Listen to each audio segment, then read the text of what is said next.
Dans l'épisode d'aujourd'hui, on est avec le journaliste et naturaliste Marc Mortelmans, du podcast Baleines sous gravillon. À la suite d'une première vie en tant que guide d'expédition en Amérique latine, puis professeur de plongée, il s'engage pour le vivant en allant à la rencontre des experts de la biodiversité. Dans cet entretien, on parle en profondeur des animaux qui sont désignés comme nos pires ennemis, les soi-disant nuisibles, les requins, les loups et les corvidés. Héritiers d'une haine ancestrale, ces boucs émissaires de la nature sont pourtant de formidables alliés. Tantôt régulateurs, écarisseurs ou semeurs de graines, ils participent à des milieux divers et résilients. Et maintenant, on vous raconte la Terre du point de vue naturaliste, car comme le disait le regretté primatologue Frans de Waal, penser en dehors du cadre étroit de nos perceptions est l'un des triomphes de notre espèce. Bonne écoute! Bienvenue sur Poids Plume, le podcast qui raconte la Terre. Cette émission audio vous est proposée par Charlotte et Alexandre, c'est nous, deux ingénieurs agronomes, naturalistes et réalisateurs, créateurs du média Oiseaux bondissants. C'est parti!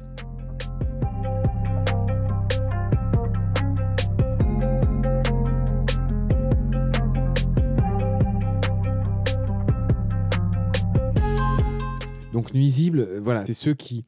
de toute façon, c'est là que ça rejoint la définition finalement administrative. Et nuisible, dans le Code de l'environnement en France, un animal qui est dangereux pour la santé ou le bien-être des personnes. Il y a 4 points. Le deuxième point, c'est dangereux pour la faune et la flore, donc typiquement les espèces envahissantes. Le troisième point, c'est pour les biens des gens, genre poulailler, que sais-je, bétail, élevage, etc. Et il y a un quatrième cas, qu'on va qualifier tout ce qui est de cas particuliers, qui peuvent être décidés par telle ou telle autorité. Donc voilà, donc ça c'est le lien entre l'administratif et ce qu'on perçoit. Mais tu vois, c'était pas inutile qu'on dise, voilà, c'est quoi un animal nuisible ? C'est un animal que t'aimes pas. En fait, je saurais pas faire de meilleure comparaison qu'entre le bruit et le son. Est-ce que tu connais la différence entre le bruit et le son ? Non, vas-y. Le bruit, c'est une sous-catégorie du son. En gros, tu as le son. C'est-à-dire, en gros, c'est simple. Je vais dire, tu as le son et le silence. Mais dans le son, tu as le bruit. Le bruit, c'est quoi ? C'est tout simplement du son que tu ne veux pas entendre. Un nuisible, c'est du vivant que tu veux pas vivre. Je pense que c'est une bonne manière de résumer c'est quoi un nuisible pour les gens. Donc typiquement, effectivement, c'est les moustiques, les serpents, les araignées qui font pas beau dans ta maison, ou ces hirondelles qui chient sur ta façade. Et puis, alors pour les chasseurs, ça peut être ces vilains renards qui mangent des renards et des perdrix qui sont lâchés juste pour être flingués, qui sont pas originaires de chez nous. Hein. Ouais, des lapins ou des perdrix. Oui, et des faisans. Le faisan, les gens croient que les faisans, ils viennent pas du tout de chez nous. Hein. Ce qu'on appelle le faisan de Colchide, ils sont élevés par les chasseurs pour être flingués. Mais ils sont pas du tout de chez nous. Et oui, c'est vrai que parfois, il y a des renards qui s'attaquent à des faisans qui, en plus, sont élevés dans des conditions telles que les pauvres, ils ont oublié d'avoir peur, ils s'envolent pas. Enfin bref, c'est du baltrap. Et donc, pour les renards, c'est plus facile. Donc, comment leur en vouloir, finalement, de s'attaquer à ces animaux qui, lors des lâchers, sont pléthores, tu vois, en plus, dans l'environnement. Donc voilà, pour les chasseurs, tu vois, il en va de même, si on fait un parallèle aussi avec des podcasts que j'ai faits. Pourquoi il y a encore des gens qui flinguent les lynx dans le Jura ? Il y a moins de 150 lynx en France, dans le Jura. On a de la chance. Il fait partie des 3 grands prédateurs qu'il n'y avait plus en France pendant au moins 2 siècles. Là. 1 siècle, on va dire. Donc le lynx, maintenant, il est revenu en France, grâce à nos amis suisses qui l'ont réintroduit dans les années 80, etc. Donc maintenant, on a 150 lynx en France. Il y a encore des mecs qui trouvent les moyens de les tirer. Pourquoi ? Parce qu'effectivement, nos lynx, ils mangent des chevreuils. Et ils en mangent 50-60 par an. Pour ça, c'est encore... 50-60 par an, tu fais le calcul fois 150, nanani, c'est encore trop pour les chasseurs. Alors qu'il y a... En fait, tous ces ongulés sauvages-là, ils sont plus régulés autrement que par les chasseurs.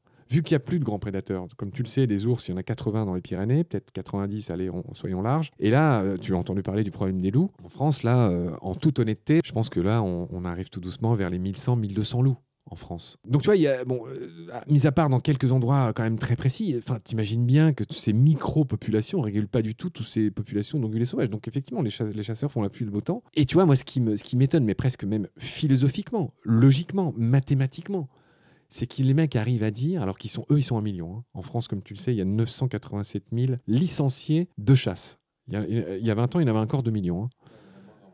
Il y en a de moins en moins. Tu vois, on n'est pas tout à fait dans les mêmes ratios. 150 lynx d'un côté, 980... Allez, on va arrondir à 1 million pour leur faire plaisir, 1 million de chasseurs. On n'est pas tout à fait dans le même ratio. Pourtant, les mecs trouvent le moyen. Il y a, dans l'esprit de certains êtres humains, sommet de la création, je te le rappelle au passage. Tout en haut de la pyramide de l'évolution. Absolument, c'est nous, bien sûr. C'est l'homme. Il y a des mecs qui arrivent à appuyer sur une gâchette quand ils voient un lynx en se disant c'est un concurrent, c'est un vilain, il bute mes chevreuils que moi je voudrais buter le dimanche pour me reposer, pour me faire plaisir. Tu vois, ça, sincèrement, j'ai du mal à comprendre comment quelqu'un peut faire ça.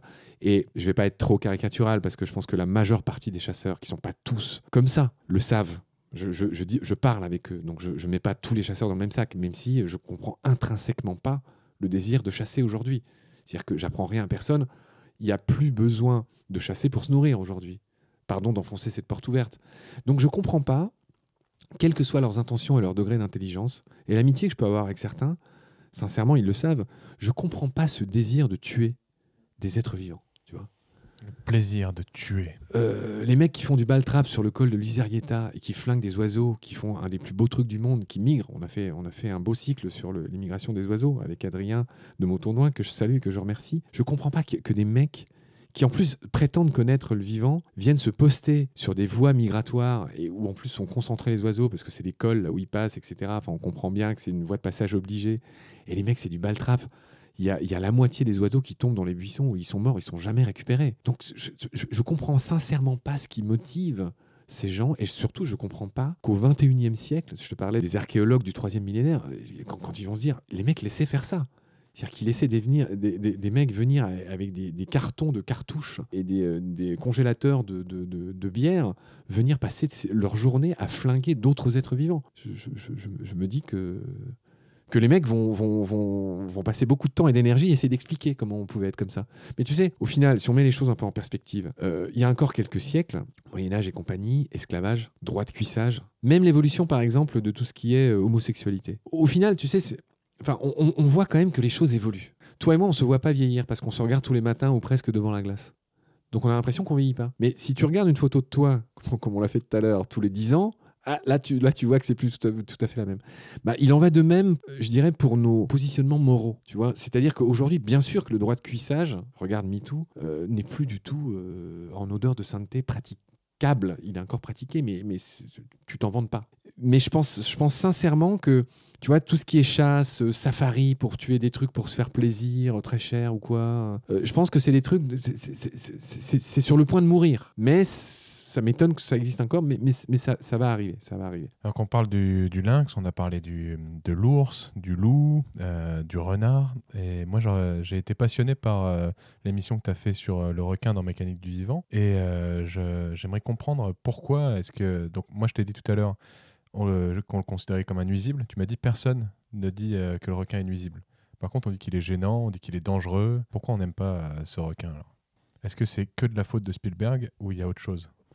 Alors, le requin, c'est intéressant ce que tu dis, parce qu'effectivement, il a quelque chose en plus pour son malheur que le loup, par exemple, c'est qu'il vit dans l'eau. Et donc, je pense que le requin terrifie beaucoup plus. La preuve, Jaws, le film de Spielberg. Tu sais que Spielberg s'est excusé en décembre 2022 d'avoir fait son film Les Dents de la Mer. Il disait déjà qu'il regrettait pour l'impact négatif qu'il avait fait sur l'image Alors, du requin. il y a une question d'image, mais ce qu'on sait peu, et c'est ce qu'on raconte justement dans les fresques de la biodive. Je suis devenu, figure-toi, dans l'intervalle, je suis devenu animateur de fresques de la biodiversité. Et c'est un des exemples qui est donné. C'est-à-dire que à la suite du film de Spielberg, l'image des requins était tellement négative qu'ils ont été massacrés absolument partout. Et il y a un exemple célèbre, alors qui a été révisé un peu par les scientifiques depuis, je ne vais pas trop rentrer dans les détails, mais j'en parle dans les podcasts justement sur France Culture.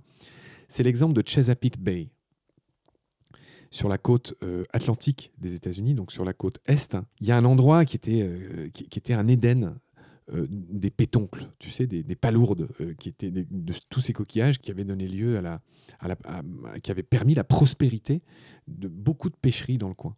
Et pour la faire très simple, les grands requins ont commencé à être massacrés. Et il faut savoir que la plupart de ces grands requins consommaient ce qu'on appelle les raies mourines. En fait, c'est une variété de raie qui elle-même se nourrit de ces coquillages. Et donc, tu sais, c'est ce que je passe ma vie à raconter dans Mécanique du vivant et même dans Baleine sous gravillon. C'est une notion c'est pas pour rien qu'on parle de chaîne alimentaire ou de pyramide alimentaire. Si tu supprimes un des échelons, il se passe des trucs, tu vois. Si tu retires une carte d'un château de cartes, il va pas se passer quelque chose de bien. Donc bref, ce qui s'est passé dans le cas des requins, c'est qu'en éliminant 95% des grands requins, les populations de raies ont commencé à exploser. Et elles ont bouffé tous les coquillages. Et les pêcheries ont dû fermer. Donc tu vois, je réponds pas tout à fait à ta question, mais je te réponds déjà à contrario que bien sûr qu'il a fallu peu de temps, c'est encore trop de temps, mais pour que, y compris les mecs du coin, se rendent compte de l'erreur qu'ils avaient faite, de la balle dans le pied qui s'était tirée, juste en faisant encore une fois un truc complètement, un peu comme tu sais, le mec qui vient avec son chat dans une île et puis qui le laisse divaguer comme bon lui semble. Ce que fait tout à chacun dans son jardin. Hein. Alors là, je vais encore plus me faire détester. Il faut pas dire du mal des chats en France. Il y a 15 millions de chats en France. Tous ceux qui pensent que le problème c'est dans le jardin du voisin, il faut bien se rendre compte que dès que tu as un chat qui vit en liberté dans ton jardin et qui est le seul animal en France qui peut se promener où il veut, si tu réfléchis bien, les chiens font pas ça. Sauf les chiens errants qui sont retournés à l'état sauvage, etc. Et puis il y a aussi des chats qui sont retournés à l'état sauvage. Mais le chat, si tu réfléchis bien, il n'y a aucun cheval, il n'y a aucun canari, il n'y a aucun poisson rouge qui se balade où il veut. Le chat, il se balade où il veut. Et donc, il défonce tout et les propriétaires de chats veulent pas le voir. Et ce qui me désespère, et ça m'a valu bien des engueulades, je suis un mec impossible, hein, tout le monde me déteste, sauf vous et encore. Pourquoi ? Parce que, en fait, dès que je tombe sur quelqu'un qui me dit « j'adore la nature ». D'ailleurs, tous les ans, je prends l'avion pour aller aux Maldives ou au Népal. C'est génial, j'ai vu plein de belles choses là-bas. J'adore la nature. Et puis, puis j'ai des chats. J'adore la nature, j'ai des chats. Et ce que je te raconte, c'est du vécu. Hein. C'est pas... Et il y a notamment une nana qui m'a dit un jour, j'ai 6 chats, et pour te dire à quel point j'adore la nature, à chaque fois que l'un d'eux me rapporte un animal qui a survécu à l'attaque du chat, je le rapporte au centre de soins faune sauvage du coin. Tu vois, j'adore la nature. Hein. Et tu vois, c'est un peu comme pour les chasseurs. C'est typiquement, c'est ce qu'on appelle la dissonance cognitive. C'est-à-dire comment un être qui sait combien font 2 plus 2, ou qui sait combien il lui reste à la fin du mois, ou qui sait combien, ou comment il doit faire pour aller aux Maldives dans 4 mois, ou qui sait aller trouver une clé pour rentrer chez lui s'il s'est enfermé dehors, etc. ESOD, tu sais, c'est un acronyme. Personne est capable de dire « j'adore la nature » et d'avoir 6 chats et d'aller encombrer les centres de soins faune sauvage avec des trucs de défonçage de ce genre-là. On n'est pas loin du concept de nuisible, mais on est surtout proche du concept à un moment donné, il faut quand même se réveiller, quoi. Ouais, le nuisible, c'est un peu une question de point de vue, c'est une question de où on se place. Et par exemple, il y a quelque chose que j'apprécie beaucoup dans l'agriculture, c'est ce qu'on appelle les mauvaises herbes, où chez nous, les agronomes, d'un point de vue agronomique, Adventice. On appelle ça les adventices. Donc, c'est les plantes qui vont concurrencer la culture. Mais d'un point de vue naturaliste, on va plutôt appeler ça les plantes messicoles. Donc, c'est les plantes qui vivent, qui sont inféodées au sol cultivé, aux zones cultivées par l'homme, et qui ont évolué et qui aujourd'hui ne se débrouillent pas correctement. Il n'y a pas des champs quelque part. Donc, c'est les coquelicots, les bleuets, voilà, ce genre de choses. Et donc, on voit complètement la différence de point de vue. Soit c'est un ennemi à éradiquer, soit c'est quelque chose de magnifique qui est le vivant. Et je trouve que c'est une bonne analogie avec le requin aussi. Soit tu le prends du côté, c'est le prédateur apex, donc il est en haut de la chaîne alimentaire, il va réguler tout ce qui est en dessous, entre guillemets, il va participer vraiment à la régulation de toutes les espèces qui sont en dessous. Donc là, avec ton exemple, c'était ces fameuses raies qui venaient ensuite manger les pétoncles. Soit c'est un prédateur terrible et qui nous empêche de nous baigner, qui va peut-être massacrer la faune, qui du coup va nous empêcher de pêcher. Mais alors là où ça devient grave, typiquement là tu vois en ce moment, on est en mai 2023. C'est important parce que cet été, fin juillet, il y a un événement important que le grand public ignore, c'est qu'il y a la liste des ésodes, des espèces susceptibles. C'est le nouveau nom des nuisibles. En France, c'est un espèce de paravent sémantique. Pour plus dire nuisible, ils trouvaient que c'était un peu gros. Donc maintenant, on dit ésode. Tu sais, c'est un acronyme. Espèces susceptibles d'occasionner des dégâts. Ouais, ils ont hésité avec espèces qu'on peut tuer sans s'en vouloir et sans rien en faire. Mais du coup, ils ont choisi ésode.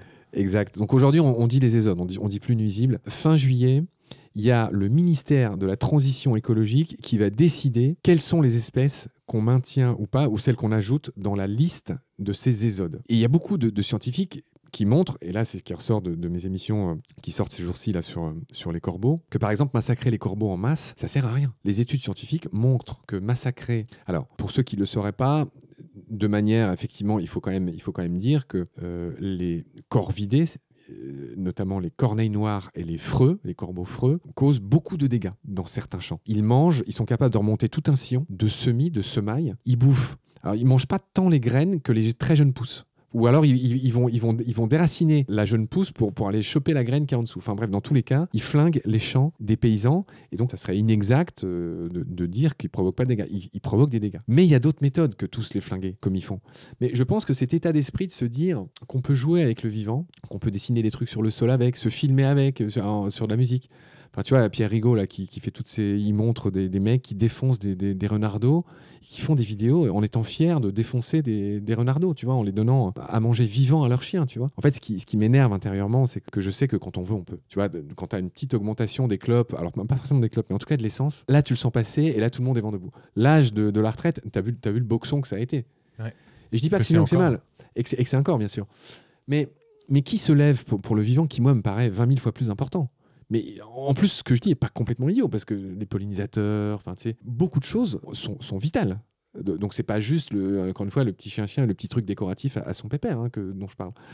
Mais malheureusement, il y a encore du boulot pour les gens comme moi, pour les gens comme nous, pour expliquer à quel point il n'y a pas que notre petite popote interne qui compte. Il y a aussi ce qui vit autour de nous. Et c'est pas que décoratif ou rigolo. Il y a aussi un besoin vital. C'est ma prochaine émission sur les abeilles.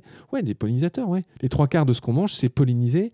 Pas que par les abeilles, mais entre autres par les abeilles et d'autres pollinisateurs que sont les papillons, coléoptères, etc. Donc, c'est pas un discours complètement espèce de fan des animaux qui... Non, il y a un vrai, scientifiquement, il y a une vraie raison de protéger le vivant, bien sûr.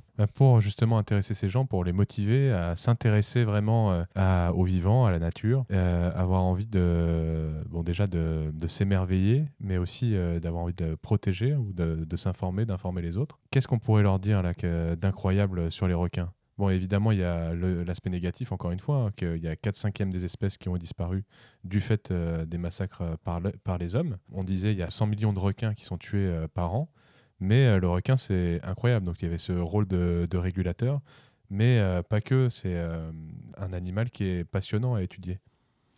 Oui, il y a quelques phrases qui sont autant de piliers dans ce que je fais et dans ce que je dis. Pour Baleine sous gravillon, alors elle est très polémique pour des raisons que je t'expliquerai après, mais c'est la phrase du commandant Cousteau qui résume complètement l'essence même de Baleine sous gravillon. Et je pense un peu la vôtre aussi, à Oiseau bondissant et à Poids-Plume. Cette phrase du commandant Cousteau, elle dit « On aime ce qui nous a émerveillés et on protège ce qu'on aime ». Pour le dire autrement, comment veux-tu protéger quelque chose que tu connais pas, tu vois ?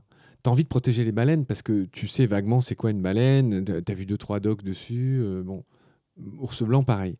Comment tu veux protéger des abeilles sauvages par exemple, là, ce sur quoi je pense en ce moment. Tu vois, contrairement au loup que on va dire tout le monde connaît, contrairement au requin que tout le monde connaît, j'y reviens dans un instant parce que c'était ta question de base. Et les corvidés, alors là c'est pareil, on pourra en parler 1000 ans, mais en France il y a quand même 10 espèces de corvidés, qui le sait?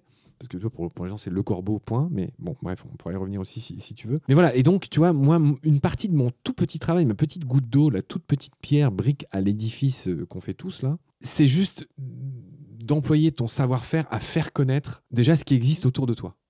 Ça paraît bébête, mais c'est quand même déjà un truc à faire. Et concernant les requins, en fait, tu vois, c'est un des trucs qui me gêne. Je vais pas trop être négatif vis-à-vis de France Culture, que j'adore, et pour plein de raisons.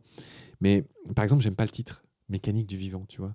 Alors, je passe très vite là-dessus, mais au début, ça devait être mécanique de la nature. Enfin, tu te souviens ce que je t'expliquais tout à l'heure sur la nature. Donc, il y avait un double problème. Donc, c'est le seul truc pour lequel je me suis battu avec eux au début. Je leur ai dit, mécanique de la nature, c'est pas possible. On a dû garder mécanique parce que, tu sais, les émissions phares de France Culture s'appellent mécanique du journalisme, mécanique des épidémies, mécanique de ci, mécanique de ça. Mécanique, déjà, on a l'impression qu'il y a une finalité, que c'est réglé, que ça fait toujours la même chose. Exact. Non, mais c'est... Alors, malheureusement, mais je comprends pourquoi ils ont utilisé ce mot. Mais il se trouve que ça ne va pas du tout avec vivant, mécanique. Et j'en suis le premier conscient et je leur ai dit tout ça. Bon, bref. Mais tu comprends bien que c'est une franchise, donc on ne pouvait pas changer ce nom-là. Mais au moins, j'ai réussi à changer nature par vivant. Bon, c'est déjà ça. Mais c'est un peu pareil. Le choix qu'ils ont fait, c'est à chaque fois de mettre un truc au singulier. Donc, mécanique du vivant, le loup, le requin, le corbeau. Et là, le dernier, ça va être l'abeille. Et moi, en fait, j'aurais tout donné pour pouvoir appeler ça les loups, les requins. Alors, il se trouve qu'il n'y a qu'une seule espèce de loup. Ça, c'est vrai. Canis lupus. Okay, même vos chiens, là, c'est des Canis lupus. T'es au courant. Sauf que c'est familiaris, c'est-à-dire que c'est des chiens. Tu sais, il y a 500 races de chiens, etc. Je ne sais pas si tu connais la différence entre race et sous-espèce. Non. En fait, dans le sauvage, tu as des espèces, c'est ce que je viens de dire là. Le loup, son nom scientifique, c'est le Canis lupus. Mais il y a des sous-espèces de loups. C'est-à-dire que t'imagines bien que le loup de l'Alaska, c'est pas le même que le loup d'Arabie. Il y en a un qui est 2 fois plus lourd que l'autre. Ils se ressemblent pas du tout, en fait. Donc c'est ça, les sous-espèces. On appelle aussi ça des écotypes. C'est pas tout à fait pareil, mais suivant l'endroit où ils vivent, ils ont développé des caractéristiques différentes. Dans le sauvage, on parle de sous-espèces, mais dans tout ce qui est domestique, on parle de race. Ouais, et tu parlais tout à l'heure de Pierre Rigaud. Dans la bibliothèque encore, il y a le bouquin sur les loups de Pierre Rigaud, là, juste là. Ah bah oui. C'est toujours très riche, les conversations avec les passionnés de la nature, parce qu'il y a toujours des tas de sujets à aborder.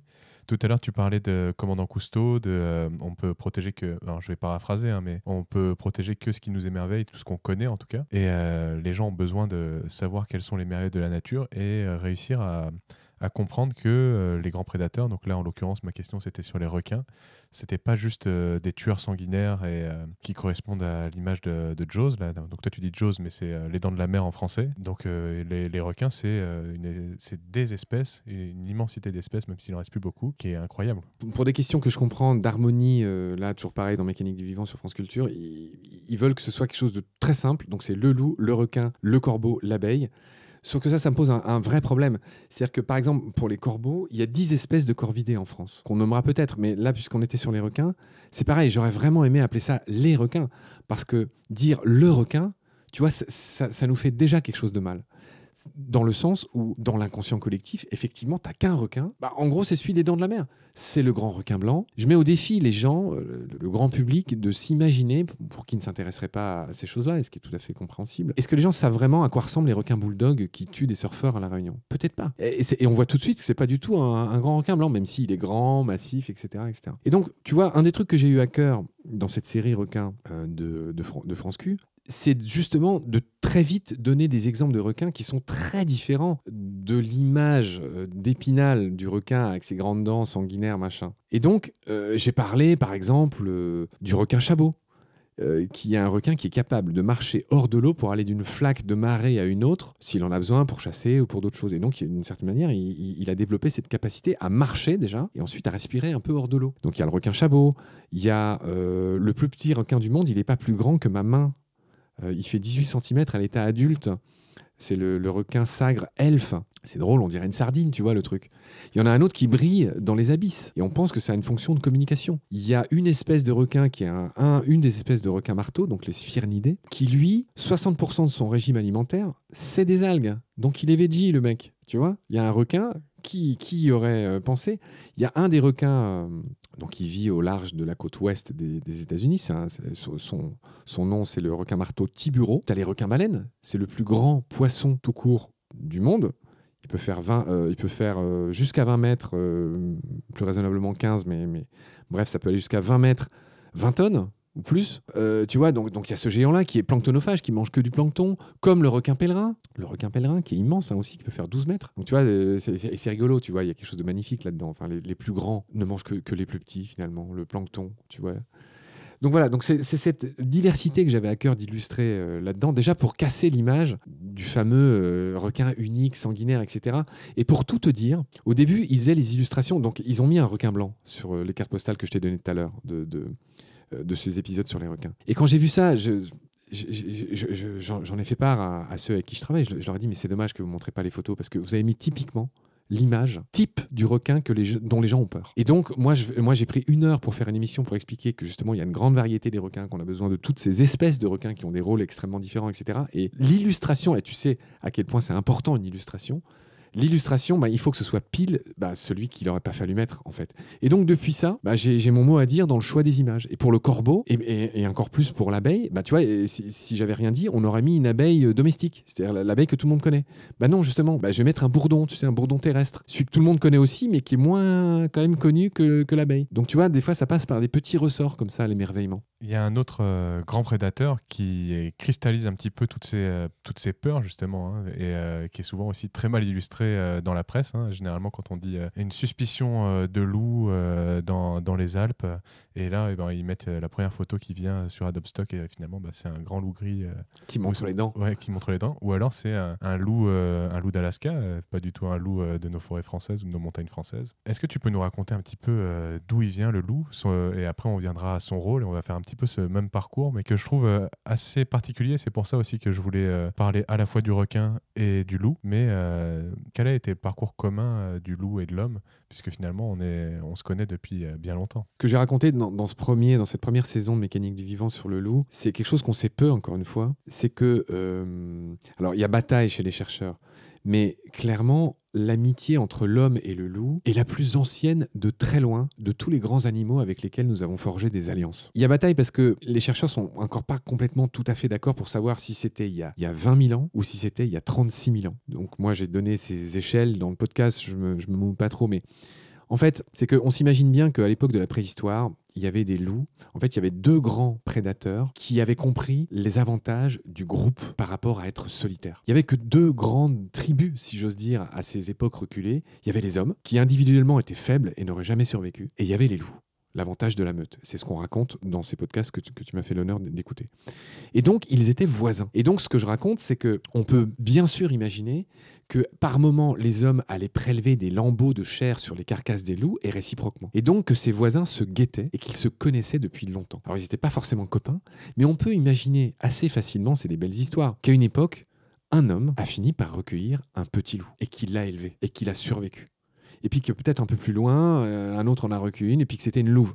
Et puis qu'ils ont fini par se reproduire. Et au fil, là j'y vais vraiment à grands traits, mais juste pour qu'on comprenne cette mécanique, horrible mot, ce qu'on comprend, c'est que au fil des générations, d'évidence, les humains, presque sans le savoir, ont sélectionné les loups les plus dociles, les moins agressifs. Un truc qu'on sait peu, c'est que les chiens ont des muscles sur la face que les loups n'ont pas. Le fameux regard de chien battu, de l'expression, est rendu possible par des muscles qui n'existent pas chez les loups. Donc tu vois, c'est juste pour dire que les hommes, au fil des millénaires, ont fini par sélectionner des loups qui sont devenus des chiens parce qu'ils étaient plus dociles, parce qu'ils étaient plus affectueux. Et tu l'imagines bien, tous ceux qui étaient trop agressifs, soit ils étaient virés, soit ils étaient tués. Je pense qu'on faisait moins de quartiers à cette époque.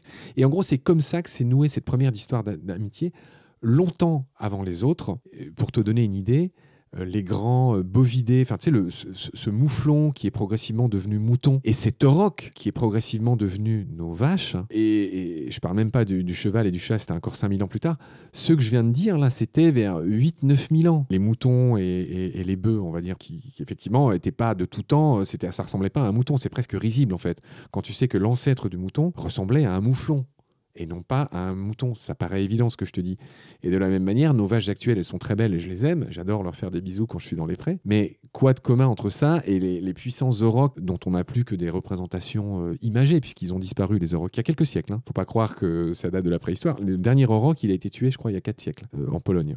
Pareil, pour les chevaux, on a un peu une représentation encore vivante de ces chevaux sauvages de la préhistoire. Et ce qui s'en rapprocherait un petit peu, c'est les chevaux de Przewalski qu'on peut encore trouver, même en France. Il y a une réserve aussi dans le sud ou en Mongolie. Il y a le Tarpan et il y a le Przewalski, en effet, qui sont les derniers chevaux sauvages. Il y a des ânes sauvages aussi, des onagres, etc.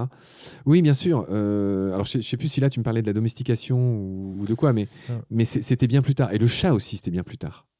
C'est intéressant de savoir que l'animal le plus aimé aujourd'hui dans le monde, c'est un des derniers qui a été domestiqué. Alors que celui qui est le plus détesté universellement, le loup, est le premier. C'est la plus ancienne amitié entre l'homme et l'animal. Ouais, là, je pense que tu viens de mettre le doigt sur quelque chose de très intéressant. C'est-à-dire que le loup, on l'a complètement oublié aujourd'hui, mais avant de devenir cet ennemi, alors attention, pas l'ennemi de tout le monde et pas l'ennemi partout, ça a d'abord commencé par être tout simplement notre première histoire d'amitié entre Homo sapiens et un autre, on va dire, grand animal. On peut penser qu'il y avait déjà peut-être des oiseaux ou des trucs, ou de manière sporadique. On parle bien sûr d'une domestication à large échelle. On imagine bien peut-être même qu'à une époque, ils avaient peut-être apprivoisé un petit mammouth. Je dis n'importe quoi, tu vois ce que je veux dire. Mais quelque chose qui tienne dans le temps, c'est la première. Et tu dis quelque chose qui m'a vraiment marqué. C'est les descendants des prédateurs protègent les descendants des proies aujourd'hui, puisque le loup est devenu le chien qui défend le troupeau. Et aussi, tu dis que l'homme, en fait, l'homme et le loup, ils sont devenus un petit peu ennemis au moment où l'homme il est devenu producteur, qu'il est devenu générateur de biens, et que finalement, il devait se prémunir, se protéger de son environnement, se protéger de la nature, en quelque sorte. La nature, tu disais tout à l'heure, justement, l'homme est en dehors de la nature, donc ça tombe bien. Et c'est à ce moment-là, justement, que les choses ont commencé à barder. Ouais, ce que tu dis là, c'est vraiment deux piliers, je pense, dont il est très bon de se rendre compte. Et il y en a un qui l'a très bien raconté, c'est Yuval Harari, dans son beau livre qui s'appelle Sapiens, qui aujourd'hui est même décliné en BD, donc il n'y a plus aucune excuse pour ne pas le lire. Et lui a achevé de me faire prendre conscience de quelque chose de simple, c'est que tout le monde a entendu cette expression de chasseur-cueilleur, qui est en partie fausse. C'est-à-dire qu'on devrait dire cueilleur-chasseur. Pour des raisons de commodité de langage, tout le monde dit chasseur-cueilleur, mais c'est faux. En proportion, l'homme était beaucoup plus cueilleur que chasseur. Juste pour rectifier ce petit truc. Donc les cueilleurs-chasseurs, il y a eu un avant et un après dans l'histoire de l'humanité, et c'est pas le fait d'aller sur la Lune. L'avant, l'après, c'est le fait de se sédentariser, de cesser d'être un cueilleur-chasseur et de devenir un agriculteur-pasteur. Et ça s'est fait à la fin, au début de l'agriculture, ça s'est fait à la fin des dernières grandes glaciations. Ça s'est fait il y a 12 000 ans. L'homme a vraiment complètement changé de paradigme. J'utilise un gros mot, mais effectivement, il a cessé d'être une sorte de nomade qui vivait en harmonie avec la nature. Et il est devenu sédentaire et il a été obligé de commencer à se protéger, non seulement contre le reste du vivant autour de lui. Bah oui, quand tu commences à faire des champs, il ne faut pas qu'il y ait de ravageurs. Donc il faut que tu commences à flinguer tous ceux qui viendraient s'intéresser de trop près à ton blé, d'une part. Et puis aussi, l'homme est un loup pour l'homme. C'est-à-dire qu'à ce moment vraiment de bascule dans l'histoire de l'humanité, c'est l'histoire de ce qu'on pourrait penser être un grand progrès, le fait d'avoir domestiqué le blé et du coup d'avoir plus à manger l'hiver. C'est à partir de ce moment-là que les sociétés humaines ont commencé un essor qui ne s'est plus démenti depuis. C'est-à-dire que les populations humaines ont explosé à partir de là. Tu peux nourrir plus de gens. Il y a toutes les notions de hiérarchie qui se sont mises en place, mais aussi de guerre et de razzia, puisque tu sais, dès que tu as quelqu'un qui a plus que toi à côté, tu commences à lorgner et tu commences à avoir envie d'avoir ce qu'il a. Et donc, toutes ces déviances ont commencé à être mises en place à cette époque, il y a moins de 12 000 ans, qui est, jusqu'à aujourd'hui, je pense, un grand changement. L'homme qui vivait en harmonie avec le vivant autour de lui, à peu près, bien sûr qu'il était cueilleur-chasseur, etc.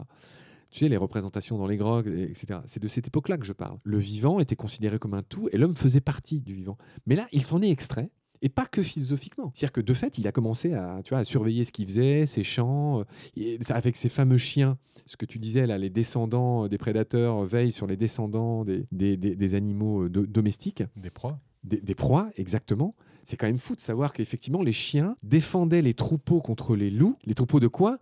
Les troupeaux d'anciens mouflons qui étaient devenus quelque part des chèvres et des moutons. Et c'est vrai que c'est un peu vertigineux. Et c'est là que le rapport au vivant a commencé à s'inverser jusqu'à ce qu'on connaît aujourd'hui. C'est-à-dire les nuisibles, les espèces envahissantes, l'élevage en batterie, la chasse, tuer pour le plaisir.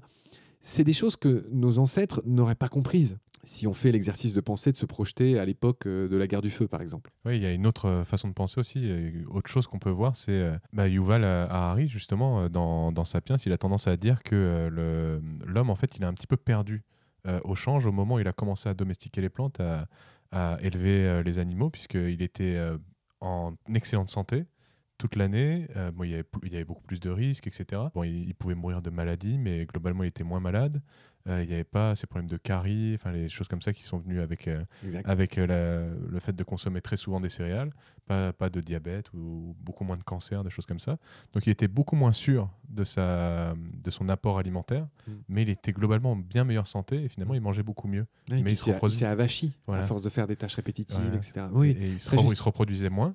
Mais finalement, on a un peu une stratégie comme les petits lapins. Tu vois, les lapins, ils sont très fragiles, ils supportent très mal les maladies, ils sont prédateurs en masse, mais ils se reproduisent très vite et ils peuvent coloniser le milieu. C'est l'exemple que tu donnais aussi avec l'Australie tout à l'heure. Et nous, on est parti dans cette ligne-là, j'ai l'impression.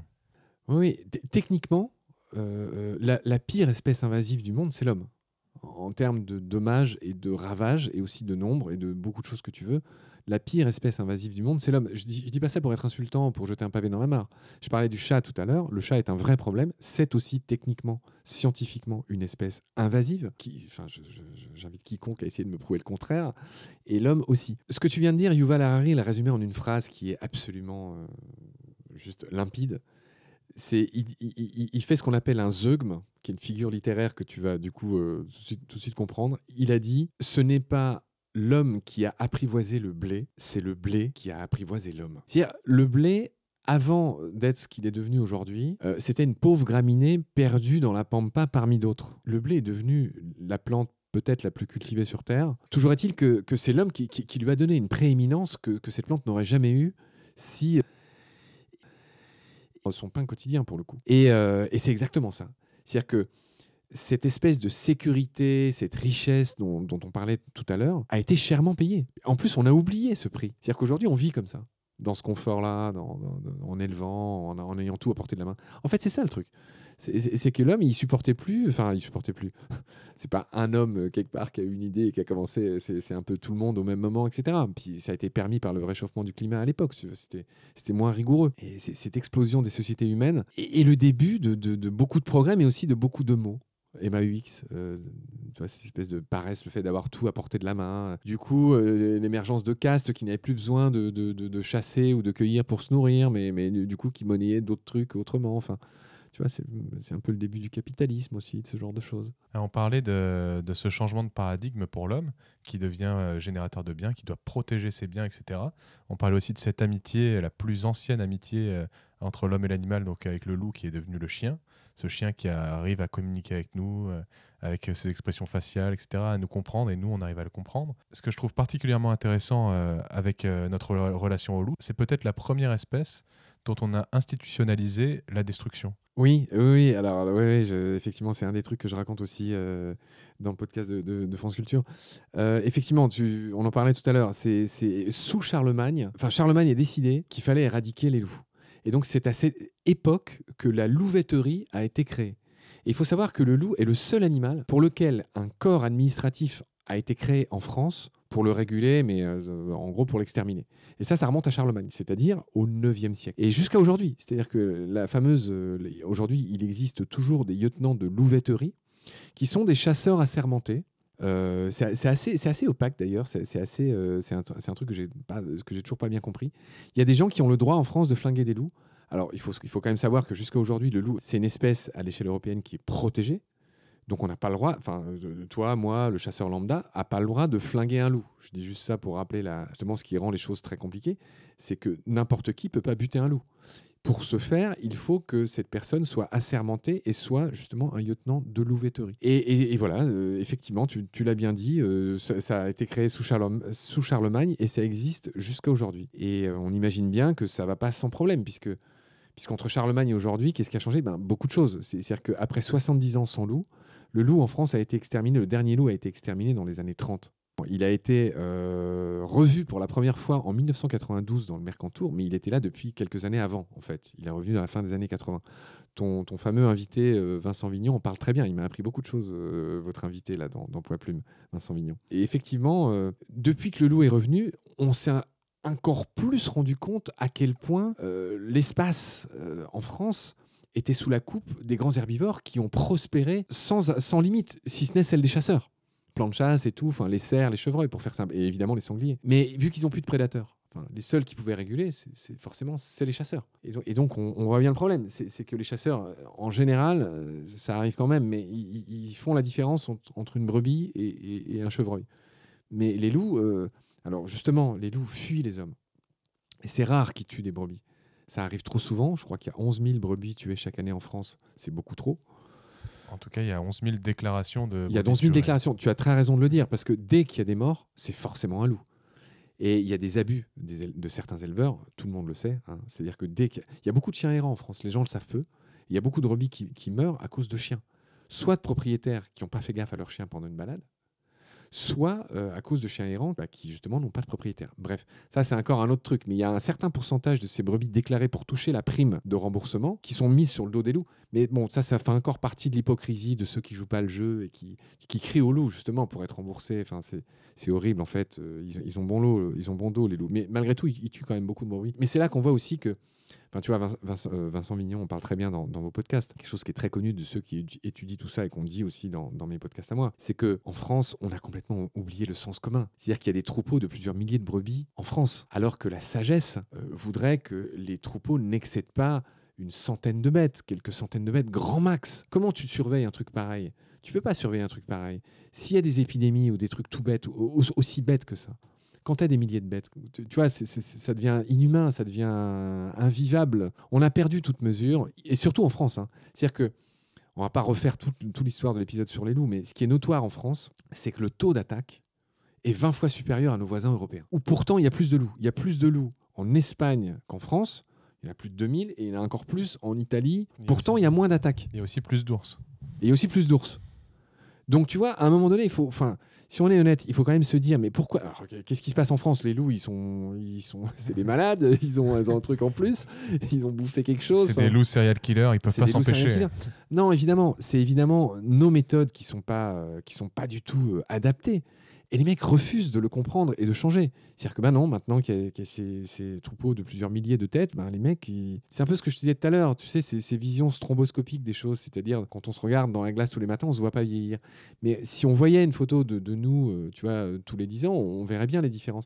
Là, c'est pareil. C'est-à-dire que ce qui paraît acceptable aujourd'hui ne l'était pas pour nos anciens. C'est-à-dire que même avec cette sagesse de ne pas faire ce genre de choses.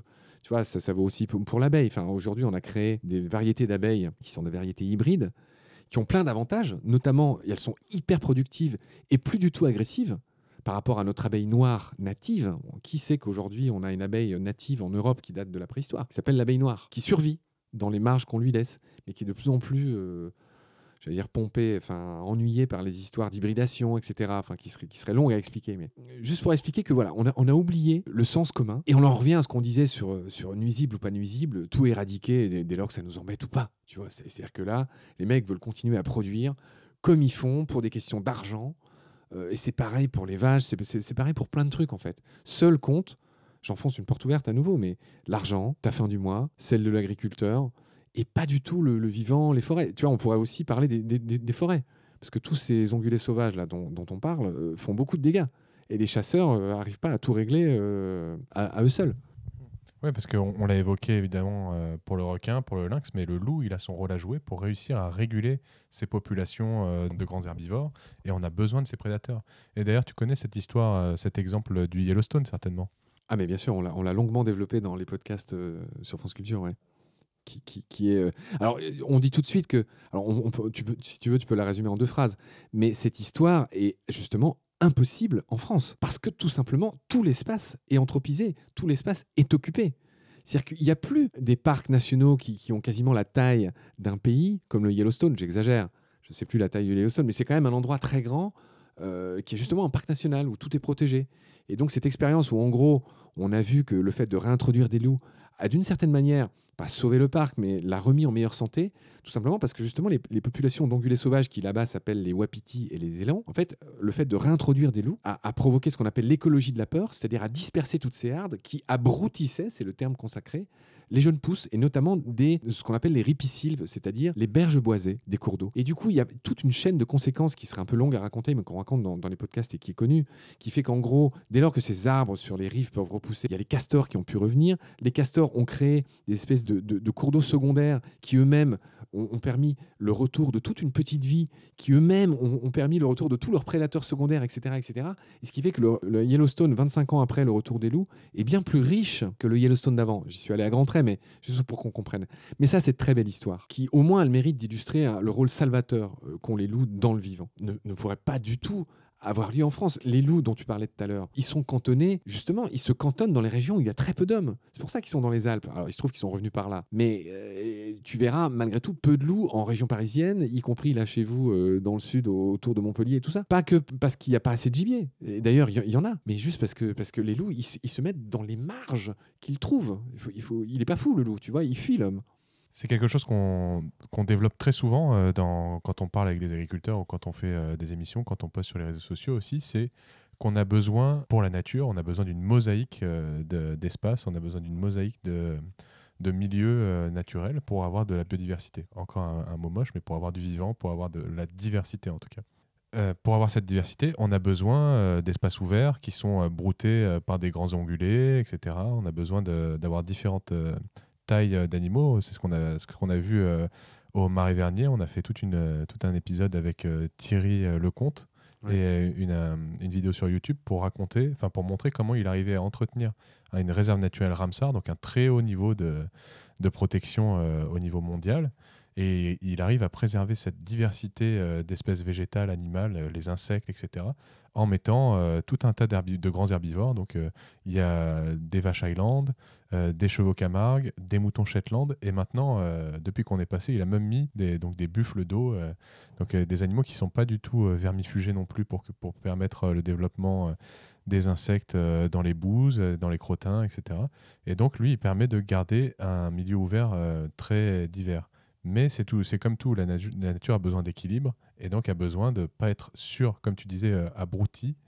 Les wapitis et les élans qui abrutissaient et donc qui empêchaient le développement parce qu'il y avait une pression de pâturage trop importante. Ça a besoin d'être régulé et donc on a besoin on ne peut pas trouver positif d'avoir énormément d'ongulés sauvages, donc par exemple énormément de cerfs dans une forêt, puisque au bout d'un moment, ils ont besoin de retrouver l'équilibre, quoi. C'est ça le rôle des prédateurs, des loups, des requins. Ils dispersent, en fait. Ils dispersent façon puzzle. Ce qu'il faut comprendre, c'est très simple. Et c'est un peu ce qui se passe dans certaines zones de France. C'est que quand les herbivores, quand leur population explose, ils abrutissent. Ça veut dire qu'ils mangent tous les petits bourgeons de tous les arbres, toutes les petites feuilles, etc. Même parfois l'écorce. Et du coup, la végétation est anéantie sur une petite zone, mais quand on a beaucoup de populations qui abrutissent chacun sa petite zone, en fait, ça fait plein de petites zones qui, à la fin, appauvrissent considérablement tout un milieu. Et c'est ce qui se passe dans certaines régions françaises parce qu'il n'y a pas de grands prédateurs et parce que, justement, en fait, évidemment, les cervidés, ils ne sont pas plus cons ou plus feignants ou moins feignants que d'autres animaux. Juste, ils vivent, point. Et ce qui se passe, c'est que dès lors qu'ils ne sont pas dispersés, ils finissent par complètement appauvrir leur zone, mais sans avoir besoin d'aller ailleurs parce qu'ils sont, tu vois, ils sont sur leur garde.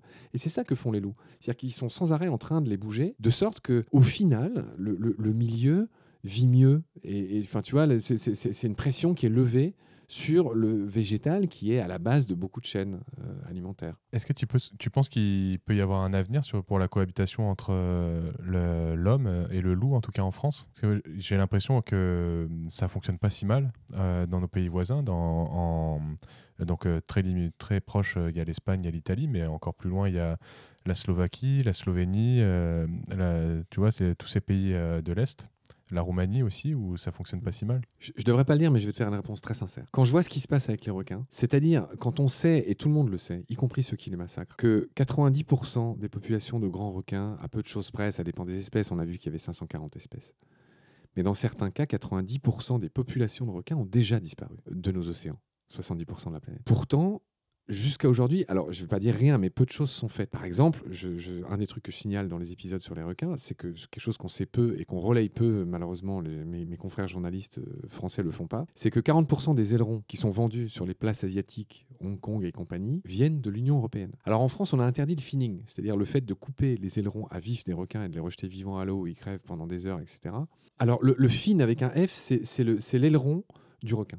C'est aussi l'aileron d'un surf. Enfin bref, donc le finning, c'est le fait de... En fait, c'est un nom en français, ça s'appelle l'aileronnage. C'est un vieux nom que personne n'utilise, mais ça s'appelle l'aileronnage. Le finning, c'est ça. 40% de ce qu'on retrouve en Asie vient de l'UE.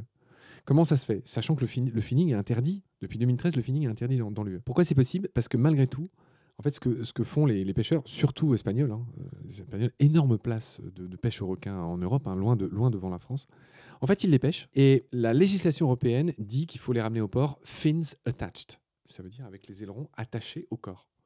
Et donc, ce qu'ils font, c'est qu'ils les pêchent, ils les stockent, ils les compactent bien, et à peine débarqués, ils coupent les ailerons, et les ailerons sont envoyés en Asie. Donc, au final, ça revient au même, et ça intensifie la pêche. Et donc, on voit que l'Union européenne est malheureusement encore très timide sur tout ce qui est requin, et que le massacre continue. Et donc, on en revient, enfin voilà, c'était juste un exemple pour en revenir à ce qu'on disait tout à l'heure. C'est que non, le massacre continue. Et ta question, c'était comment je vois l'avenir. Alors, ce n'est que mon petit avis très très mal renseigné et totalement à relativiser, etc. Mais en tout cas, c'est mon avis. Non, moi, je suis très pessimiste. Quand je vois ce qui se passe avec les requins, que même ceux qui les massacrent savent qu'on est sur un petit moins 90% des populations en à peine un siècle, et qui continuent à les massacrer juste pour que des mecs puissent aller faire mumuse avec leur surf. J'ai beaucoup de respect pour ceux qui font du surf. Mais je ne comprends pas que leur propre fédération ne s'élève pas contre ça. Et que bien sûr, il y a des endroits, il y a des requins. Qu'est-ce qu'on fait? On vire tous les requins parce qu'il y a des mecs qui veulent faire du surf. Enfin, tu vois, pour moi, ça n'a pas de sens. Si tu réfléchis 2 secondes, tu vas faire pareil en Afrique avec les lions. Jusqu'où va le cynisme? Donc, tu vois, quand je vois ce qui se passe avec les requins, avec l'aval du gouvernement, des autorités, du grand public, parce que les gens n'aiment pas les requins. Tu as bien vu qu'il a suffi de 11 morts à La Réunion en 10 ans. Je crois qu'il y a eu 11 morts en 10 ans à La Réunion. Je rappelle, pardon, c'est toujours le même chiffre que je donne, mais que par an, dans le monde, il y a 10 personnes qui sont tuées par des requins, par an. Dans le monde. Dans le même temps, il y a 150 personnes qui meurent parce qu'ils ont reçu une noix de coco sur la tête. Il y a 1 million de gens qui meurent à cause des moustiques, et il y a 500 000 personnes qui sont tuées de manière violente par d'autres hommes. Juste pour relativiser. Si ceux-là même qui massacrent les requins et qui sont chargés de les réguler savent ça et continuent à le faire, autant te dire que je suis quand même malgré tout assez pessimiste, parce que je vois bien qu'entre tous les efforts de gens comme moi, mais des gens plus importants que moi, comme des scientifiques ou des gens qui ont du pouvoir, quand je vois ce qu'ils n'arrivent pas à faire et le temps que ça prend. Tu as bien vu, il a fallu 25 ans pour prouver politiquement que les néonicotinoïdes qui tuent les abeilles sont nocives. On savait 1 an après, enfin les apiculteurs nous ont dit 1 an après qu'il y avait des problèmes. Il a fallu 25 ans pour que 3 nicotinoïdes sur 7, pour que 3 nicotinoïdes soient interdits par l'Union européenne. Et que toutes les merdes chimiques qui tuent des insectes soit autorisé du moment qu'il ne tue pas plus de 10% des abeilles ou des insectes. Tu vois, donc pour finir de répondre à ta question, et je suis désolé, je vais encore pas être très optimiste. Non, je pense que c'est grave et c'est pour ça que moi je me bats et que je donne tout ce que j'ai et que peut-être des gens comme vous aussi, on se disait tout à l'heure que c'était pas facile nos situations. Non, il y a encore tout à faire. Et c'est pareil pour les loups. Je finis très rapidement sur les loups. Tu vois bien ce qui se passe pour les requins. Enfin, haro sur les requins. Il y a quand même 2 millions par an qui sont mis dans une flottille à La Réunion pour pêcher tous ces requins. Alors, on vise les bulldogs, mais on prend 3 fois plus de requins tigres. Et puis des tortues, des espèces protégées, plein de trucs. Et les loups, comme ça t'a pas échappé, pour l'instant, il n'y a pas eu de mort. Il n'y a même pas eu de blessés. Parfois, il y a des rencontres, mais les loups se barrent. Je guette le moment où il va y avoir une première attaque et je guette le moment où il va y avoir un premier mort. Là, autant te dire que tout protégé qu'il soit à l'échelle européenne, je donne peu cher de la peau des loups avant qu'ils soient tués, pour faire la petite blague avec le célèbre expression. Mais malgré tout ça, les populations de loups, elles continuent d'augmenter doucement, les populations de lynx aussi, et tu disais aussi que pas le lynx c'est en diminution dans le Jura. Le lynx, si je dis pas de bêtises, non, alors non seulement... Alors, on va pas trop t'embêter, puis je suis pas forcément un spécialiste de la question, mais alors, c'est vrai que le loup augmente. Hein. Il y a un couple de loups qui est arrivé en 92 dans Mercantour. Aujourd'hui, on en est à 1200. Donc, clairement, qu'on le veuille ou non, les populations de loups augmentent, ça c'est certain. Mais doucement, d'une manière qui mériterait d'être expliquée. Enfin, les populations de loups dépendent de leurs ressources, que sont le vivant sauvage, les chamois, les chevreuils, etc. Dans le cas du lynx, c'est un peu plus compliqué. Il y a plusieurs problèmes chez le lynx. C'est qu'il y en a beaucoup qui sont encore tués aujourd'hui, alors soit volontairement par... Alors c'est marginal, mais quand même, ça fait beaucoup. Enfin, il y en a toujours qui sont tirés. Il y en a beaucoup qui meurent sur la route. Dans le Jura, malheureusement, parce qu'ils sortent pile au moment où les gens rentrent chez eux. Tous ces frontaliers là, qui vont bosser en Suisse, bim, ils rentrent à toute blingue. Et il y a plein de lynx qui meurent écrasés par des automobilistes involontairement. Et puis il y a un autre problème dont on ne parle pas assez souvent chez les lynx, c'est le problème de consanguinité. C'est-à-dire que malgré tout, les populations ne sont pas fortes. La génétique n'est pas assez brassée. Et donc, c'est des animaux qui sont plutôt faibles. Et je pense ne pas dire de bêtises en disant que non, la population de lynx en France, elle stagne, contrairement au loup. Enfin, pardon, c'était pas pour t'embêter, mais clairement, c'est pas la même, le lynx et le loup. En tout cas, il y a les populations de corvidés, et c'est la dernière espèce qui est prétendument nuisible, dont j'avais envie de parler, qui, elle, se maintient. Alors, les corvidés, il y a 10 espèces en France, et peu de gens savent que... Alors, il y a les fameux corbeaux noirs que tout le monde connaît, il y a la corneille noire, qui est de plus en plus présente en ville, il y a le corbeau freux, avec sa petite bande blanche sur le bec, Corvus frugilegus, qui est un peu une sorte de vendangeur qu'on voit souvent en grande bande dans les champs. C'est le plus grégaire, c'est le plus social de tous les corbeaux. Il vit en grande corbeautière, c'est le nom consacré. Donc bref, corneille, freux. Il y a le chouca, éventuellement, que les gens connaissent, avec sa belle capuche grise et son œil tout argenté, là, qui est très beau. Qu'on voit beaucoup en ville. C'est le plus petit de ces corbeaux noirs qu'on voit beaucoup en ville, effectivement. Donc il y a la corneille, le freux, le chouca. Il y a le grand corbeau, qui à l'époque de Charlemagne, là, dont on parlait avec toi tout à l'heure, était le plus courant, le plus commun, et qui a été exterminé au Moyen-Âge. Il a été un peu comme le loup et l'ours. Il a été condamné par les premiers chrétiens. Et tu vois, il était l'objet de rites païens, etc. C'était un peu des animaux sacrés. Tu sais, chez les Vikings, les corbeaux sont sacrés. Il y en avait un sur chacune des épaules d'Odin. Mais en résumé, tous ces corbeaux, grands corbeaux, tu sais qu'ils font la taille d'une buse. Je sais pas si tu en as déjà vu. Ouais, c'est immense. Ils sont impressionnants, ils sont beaux. Aujourd'hui, ils sont réfugiés surtout en montagne. Mais les populations se reconstituent. Pour le coup, il est protégé, le grand corbeau, en France. On n'a pas le droit de le tirer. Ils reviennent en plaine tout doucement. Il y a tous ces noirs-là. Et puis ceux que personne ne se figure que c'est des corvidés, tu as le geai. Le fameux geai des chênes, c'est un corvidé. La pie bavarde, c'est un corvidé. Et puis après, il y en a 3 que personne pour le coup connaît, sauf ceux qui vont faire du ski. Des fois, il faut des gros trucs qui ressemblent à des merles avec un bec jaune. Ça s'appelle un chocard à bec jaune et qui font un chant très mélodieux d'ailleurs, qui ressemble pas du tout au croa des autres corvidés. Enfin, un truc qui ressemble presque à un chant de merle pour le coup. Il y a le crave à bec rouge, alors, pareil, qui vit en montagne, bof, population bof. Lui, il se porte pas bien. Et puis le dernier, c'est le casse-noix moucheté. Et lui, il est brun, il est moucheté de blanc. Et lui, comme le jet mange des glands, le casse-noix moucheté mange des pignons de pin, de l'arole, qui est le pin sembro, qui est une des espèces de pins qu'il y a dans les Alpes. Et il y a une vraie symbiose entre l'arbre et son oiseau qui, en fait comme le jet des cachettes. Et des fois, il en oublie. Et de ces cachettes germent les forêts, les arbres et les forêts de demain. Donc le jet et le casse-noix sont des forestiers, des semeurs de forêt. Et pourtant, le jet fait partie des 4 espèces de corvidés sur les 5 oiseaux qui sont déclarés nuisibles en France, qui sont tués par dizaines de milliers chaque année en France, alors que cet oiseau est clairement utile. Et juste, on leur reproche aussi de piller les nids des autres oiseaux. Mais les études scientifiques, c'est ce qu'on dit dans nos émissions, là, avec Valérie Dufour, l'éthologue que j'ai invité, les études montrent que, bien sûr que les corvidés sont des pilleurs de nids, mais que ça ne nuit pas à la démographie des espèces de là où ils sont. Donc c'est encore un prétexte. Et il y a quelque chose qu'on peut dire aussi, c'est que les corvidés, surtout le grand corbeau, le jet, le casse-noix moucheté, ce sont des oiseaux qui sont absolument magnifiques. Le grand corbeau, il a des reflets dans son plumage, il a vraiment une allure incroyable. Moi, je trouve ça magnifique à observer de loin. Je trouve qu'on a le même plaisir que d'observer une buse ou un aigle ou un faucon, tu vois, c'est vraiment magnifique. Le jet qu'on peut croiser souvent, même parfois en ville, quand il reste encore quelques arbres, des choses comme ça. Dernièrement, nous, on a filmé le jet parce qu'on a fait une vidéo pour essayer de protéger le plus vieil arbre de la région parisienne, là, sur le grand chêne, un chêne de 400 ans à Saint-Maur. Et on a vu le jet des chênes sur ce chêne, justement. Et on l'a considéré comme tout un symbole de pouvoir l'observer comme ça. C'est un petit peu le gardien, c'est un peu celui qui va semer, comme tu disais, les forêts du futur. Donc voilà, tous ces corvidés sont magnifiques et ne se limitent pas juste à des symboles de mort ou de mauvais présages, etc. quoi. Je dis souvent que la beauté est dans l'œil de celui qui regarde. Et donc, je pense que moi, j'essaye plutôt de convaincre par le fait que ces oiseaux sont utiles, y compris dans les champs. C'est-à-dire que les corbeaux mangent, pour certains, aussi d'autres destructeurs de récoltes. Il y a des corbeaux qui mangent des petits rongeurs.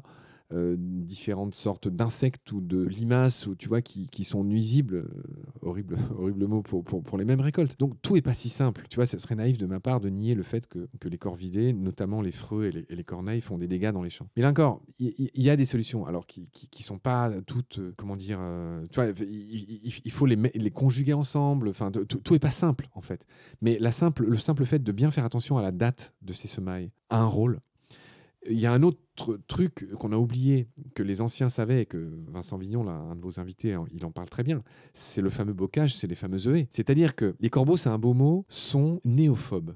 En fait, néophobes, ça veut dire qu'ils ont peur de tout ce qui est nouveau, de tout ce qui est inconnu. Et ça veut dire quoi ? Ça veut dire que dans les grandes monocultures qu'on a aujourd'hui, tu sais, il n'y a plus de haies, il n'y a plus de bocage, il n'y a plus rien. Les corbeaux, ils ont le temps de voir venir les chasseurs de loin à la ronde. Mais dès qu'il y a des haies, les corbeaux, ils viennent pas. Donc, dans les petites parcelles qu'il y avait avant, ils s'y réfléchissaient à 2 fois avant de se poser quelque part, parce qu'ils savent, ils sont malins, les corbeaux. Tu sais, ils sont mondialement connus pour leur intelligence. On en parle beaucoup dans les émissions là. Ils savent que dès qu'il y a des trucs, des bocages, c'est des endroits qu'ils vont pas forcément fréquenter. D'autant plus qu'il y a des couples de corneilles. Les freux migrent partiellement. Mais les corneilles sont territoriales. Elles vivent en couple sur des territoires qu'elles défendent. Et donc là où il y a un couple de corneilles, tu vois, ça vaut pareil que pour les loups. Ils défendent leur territoire. Et donc ils ne vont pas flinguer un territoire vu qu'ils le défendent. Et tu disais, c'est des solutions qu'il faut conjuguer ensemble, qu'il faut réfléchir, qu'il faut tester, etc. Qui sont pas simples. Mais c'est que très récemment qu'on a pensé que l'agriculture devait être simple. Puisqu'on a toujours eu besoin d'une grande diversité dans les cultures, dans les espaces réservés à l'agriculture, des petites parcelles toujours entourées de haies, énormément de complexité. Et je te donnais l'exemple tout à l'heure des plantes messicoles. Et on a besoin aussi de ces plantes messicoles qui viennent rajouter de la diversité dans les cultures et qui du coup vont donner à manger à certaines espèces d'oiseaux, qui vont manger certains insectes qui sont considérés comme ravageurs, etc. Et c'est toujours la même chose en fait.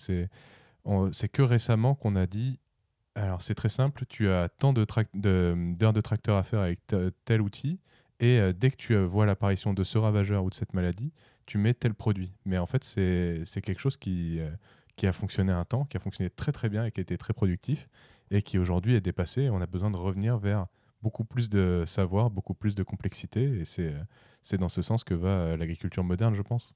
Oui, mais à quelle vitesse? C'est-à-dire que là, tu sais, au final, la philosophie, les petits oiseaux, les jolies photos, ça marche auprès d'un certain public qui est ultra minoritaire, hein. Ce qui marche, c'est l'argent, les subventions, pas de subventions. Là, vous savez mieux que moi que l'Europe continue à subventionner les très grosses exploitations qui utilisent en grande partie des intrants. Et en gros, notre fameuse PAC est complètement à revoir. C'est-à-dire que la PAC est devenue totalement inadaptée avec les objectifs climatiques et de biodiversité d'aujourd'hui. Je vois que tu fais oui de la tête, enfin, on le sait tous, et pourtant ça ne bouge pas. On en a longuement parlé dans l'épisode avec Marc Dufumier, justement. Les intérêts, notamment financiers, sont tels et les lobbies faisant leur boulot font que on est dans une situation de blocage. Et c'est pas demain qu'on va revoir des haies dans les champs. Alors il y en a dans quelques endroits, hein.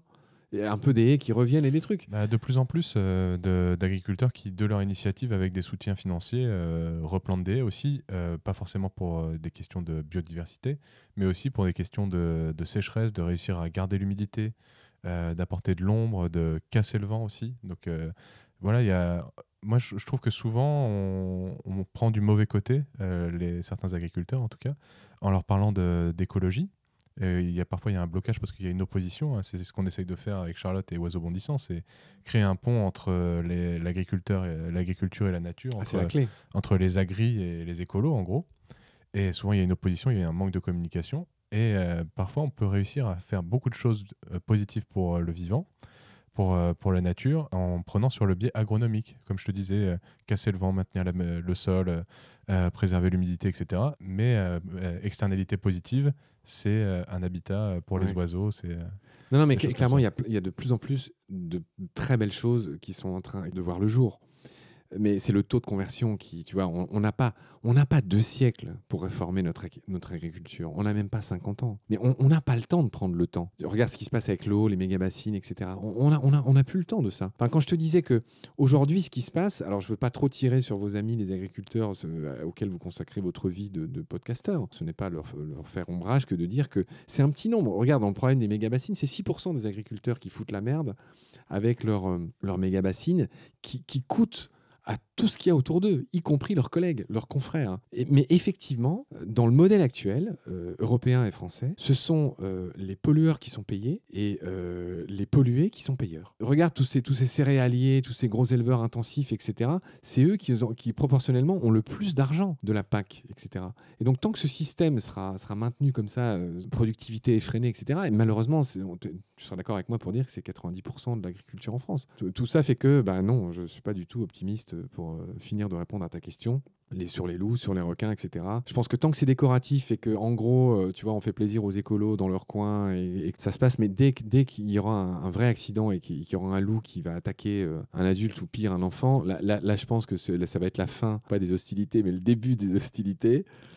Voilà, encore une fois, il suffit de voir ce qui s'est passé sur les requins. Il a suffi de quelques morts pour que la décision soit prise et même beaucoup d'argent soit mis sur la table pour éradiquer les grands requins, en dépit des avis des scientifiques.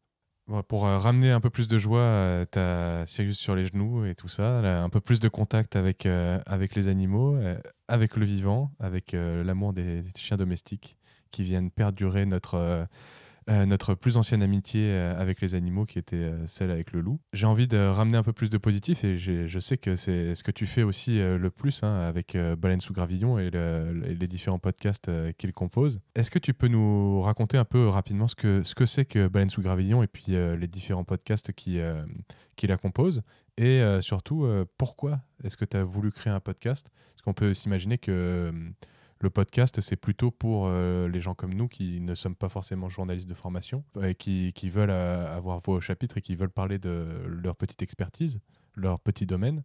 Et toi qui étais déjà journaliste, tu disais tu as travaillé sur Arte, tu as travaillé sur l'actualité, tu as travaillé dans d'autres maisons. Pourquoi est-ce que tu as voulu te lancer sur le podcast ? Parce que ça m'est venu comme une évidence pendant le confinement où je pouvais plus travailler comme réalisateur de vidéos institutionnelles. En gros, je couvrais des conférences, j'allais faire des interviews, précisément en plus à l'étranger, avion, mauvais karma, mauvais bilan carbone, bref. Tout s'est arrêté avec le confinement en ce qui me concerne. Et c'est là que j'ai un peu posé, je sais pas comment je vais dire, mon barda, mes bagages, mais aussi ma réflexion. Et tu vois, j'ai 50 ans, un peu moins à l'époque, et je me suis dit, Sirius est à l'aise. Et je me suis dit, à quoi je pourrais employer ce qui me reste de vie. Et vu mes envies, vu ce que je sais faire et vu ce qui me passionne, bah, je me suis dit, tu vas enfin commencer à parler du vivant. Parce que le pire, c'est que ça me passionne depuis que je suis môme. Tu sais, moi, je suis le genre de môme, j'avais toute la collection de la vie privée des animaux. C'est une vieille série, vous ne devez pas connaître. Mais là, je vois, on est là où on fait l'interview, il y a plein de bouquins là, devant nous.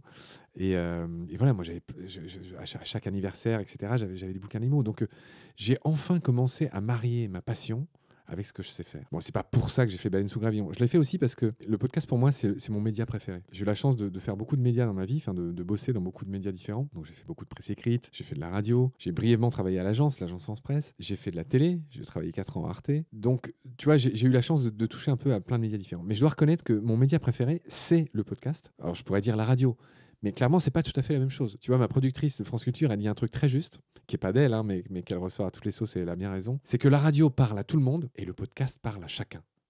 C'est d'ailleurs un truc que moi-même, j'ai pas compris, puisque comme un idiot, je continue à dire salut à tous au début de chacun de mes épisodes. Alors que je devrais dire salut toi, ça va ? Salut à toi, petit auditeur. Et voilà, c'est ça. Es-tu en train de te balader dans la nature ? Bon, après tout passe pas que par le salut. Mais bref, donc tu vois, voilà, le podcast que tu peux écouter où tu veux, quand tu veux. Tu vois, je suis toujours un peu triste quand je tombe sur des gens, bon, souvent des vieux ou des très vieux, qui savent pas c'est quoi un podcast. Il y a plein de gens, tu vois, il y a même des jeunes, hein, des fois. Au tout début, ça m'est arrivé, il y a un type, je dirais pas qui, il est un peu connu. Je dis, on fait un podcast. Le jour venu, bim, alors c'était par Zoom, tu sais, à l'époque, c'était encore pendant le confinement. Et le gars, il était sur son 31, dans une pièce ou tout ça. Et le gars, il avait pas compris que j'allais pas le filmer. Il avait pas compris que podcast, c'était de l'audio. En gros, c'est une émission de radio que tu écoutes où tu veux, quand tu veux.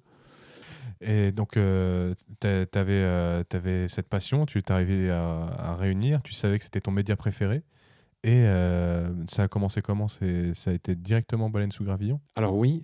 Alors ça m'est venu tout de suite que ça devait concerner le vivant. Et puis pour essayer de te faire un truc qui va bien résumer finalement ce que j'ai fait et ce que je pense et là où j'en suis, c'est un ami que je vais rejoindre tout à l'heure d'ailleurs, le fameux Thomas, m'a dit quelque chose de très juste, c'est que j'ai presque trouvé mon ikigai. Je ne sais pas si tu vois ce que c'est l'ikigai. Alors, c'est pas du bullshit complètement, je pense même pas du tout. En fait, c'est juste un concept qui explique qu'il y a quatre grands cercles dans la vie d'une personne. Il y a en gros tout ce qu'on sait faire, tout ce pour quoi on a un savoir-faire. Il y a tout ce qu'on aime. Il y a tout ce qui peut nous permettre de vivre, de gagner de l'argent. Et le quatrième cercle, c'est tout ce dont le monde autour de nous a besoin. Et en ce sens, moi, je pense que je suis proche de mon ikigai, comme vous d'ailleurs, qui m'avez l'air très heureux dans ce que vous faites. Le seul truc qui me manque, c'est que pour l'instant, ça me fait très peu vivre, ça me fait mal vivre. Mais vu que j'arrête pas de m'en plaindre partout, tout le temps, je vais peut-être pas trop en refaire chez vous encore aujourd'hui, mais c'est vrai que j'en vis pas. J'ai du mal à trouver un partenaire. Je vous dis, mais enfin, Est-ce que tu penses que ça, c'est dû au fait du sujet du podcast ? Parce que c'est sur la nature, sur le vivant. Est-ce que tu crois que c'est ça qui fait ? Parce que bon, c'est sûr que si tu avais un podcast sur le foot, tu aurais rapidement des possibilités de faire des sponsors avec, je sais pas, des paris en ligne ou des revues ou des trucs comme ça. Est-ce que tu penses que c'est vraiment la nature, l'essence de ce podcast qui a du mal à... J'ai pas de réponse à cette question. Ça me désole, mais malgré les bonnes écoutes, malgré beaucoup de belles choses, tu vois. Et puis surtout, en fait, c'est le sujet, tu vois. Encore une fois, je dis souvent, je vends pas des aspirateurs. On a besoin de forces vives pour parler du vivant, pour le défendre. D'ailleurs, tu vois, ce qui me fait plaisir, c'est que tout ce que je viens de dire vaut surtout pour on va dire plutôt pour les boomers comme moi, en fait. Tous les jeunes que je vois autour de moi, ils sont plutôt très en compréhension de ce qui se passe et très dans s'investir eux-mêmes pour défendre ce qui reste du vivant. Enfin, tu vois, je pense, d'ailleurs, vous-même, je ne sais pas quel âge vous avez, mais 30 et quelques, on va dire, vous en êtes une incarnation. Vous pourriez être de confortables ingénieurs agronomes aujourd'hui et vous cassez le cul comme moi à faire des podcasts qui vous rapportent peut-être pas grand-chose pour une certaine idée que vous vous faites de la défense du vivant. Oui, en l'occurrence, on a 28 ans et puis le podcast, ça nous rapporte 0. Hein. C'est uniquement par... Bienvenue au club. Ouais, c'est uniquement par conviction et c'est aussi, on a choisi le podcast comme outil. Bon, on est aussi sur YouTube, mais là où on fait le plus de contenu, c'est sur le podcast parce qu'on veut pouvoir réussir à préserver certaines connaissances et réussir à les diffuser au plus grand nombre. Par exemple, il y a l'exemple des trognes. On a fait un épisode dédié de Dominique Mention, que tu as interviewé par ailleurs. Je ne sais pas si tu le connaissais avant ou pas. Non, je l'ai interviewé il y a très longtemps et j'étais hyper content de le voir chez vous. Ah voilà, ok. Et du coup, lui, il est allé chercher les savoirs au sujet des trognes. Il y a un épisode dédié, un épisode avec Dominique et un épisode avec 5 invités différents pour parler des trognes.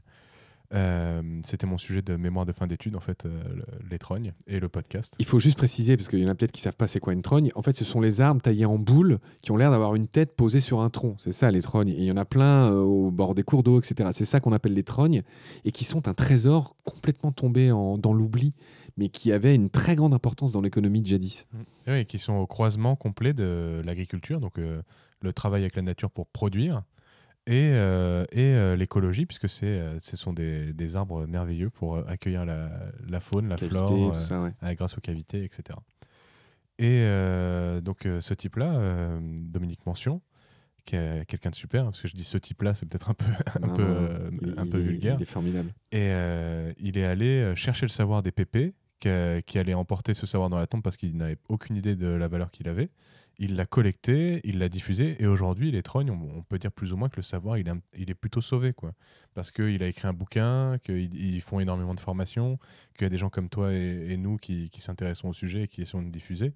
Voilà, donc c'est ce qu'on fait, nous, c'est 100% de l'engagement, puisque ça ne nous rapporte pas de revenus, en tout cas. Il y a un truc qui est important qui me paraît important quand on s'intéresse à ton travail, c'est que tout est toujours très bien sourcé et que tu t'informes beaucoup et tu vas dans le fond des choses avant de traiter un sujet sur Baleine sous gravillon ou sur mécanique du vivant. Tu t'es présenté, tu as dit je suis naturaliste alors que tu n'as pas de diplôme, donc tu es confiant sur tes compétences naturalistes. Comment est-ce que tu as fait pour les acquérir ? Et après, je voudrais développer aussi sur d'autres sujets. Alors, tu n'as pas choisi quelque chose de simple pour finir, mais je vais essayer d'être le plus court possible, moi qui suis si bavard. Alors, je me dis naturaliste, entendons-nous bien. Je ne suis pas un naturaliste diplômé, ça je l'ai déjà dit 1000 fois. Pour moi, pour être naturaliste, il suffit de 2 choses. Il suffit d'être passionné, curieux, ça va en faire 3, et rigoureux. Donc moi je suis curieux, ça tombe bien. J'essaye d'être rigoureux et de me renseigner.